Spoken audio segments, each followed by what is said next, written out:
點解你個網店唔賺錢？答案好簡單，因為你仲用緊2020年嘅方法去對付2026年嘅客。以前網店只要有產品就得，但係今日如果你個網站唔識得主動同 AI 溝通，唔識得自動更新內容，同埋唔識得幫個客快速落單，佢就只係一個無人睇嘅電子展示板。我係 Sell Technology 嘅 Benny， 今日我直接話俾你聽，點樣將你個網站由負債變翻做有用嘅資產。關鍵只有2個字：智能。首先睇下區別喺邊度。傳統網站係被動嘅 website 寫完之後就等 Google 收錄，但到咗而家2026年，大部分嘅流量已經去咗 AI 答案嗰度。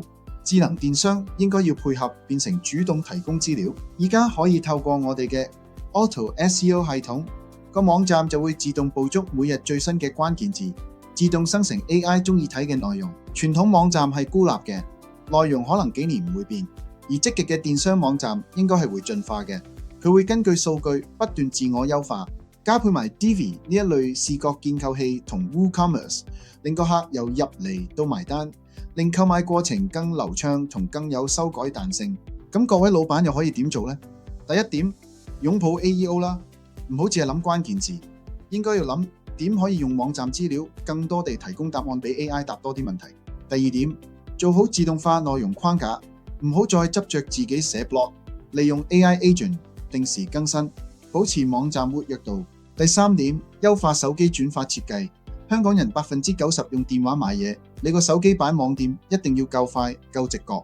我哋 Sell Technology 幫好多香港中小企做緊以上呢3點，我哋就係可以將呢套技術變做一個簡單自動化嘅賺錢系統俾你。今日我已經講咗俾你知要點做啦，未知點開始嘅，你可以點擊下邊連結，揾我哋做一次免費嘅 AEO scan， 我哋會講俾你知點樣做可以一步步做到賺錢。下條片我哋會講點樣用 AI 寫出高轉化嘅產品描述。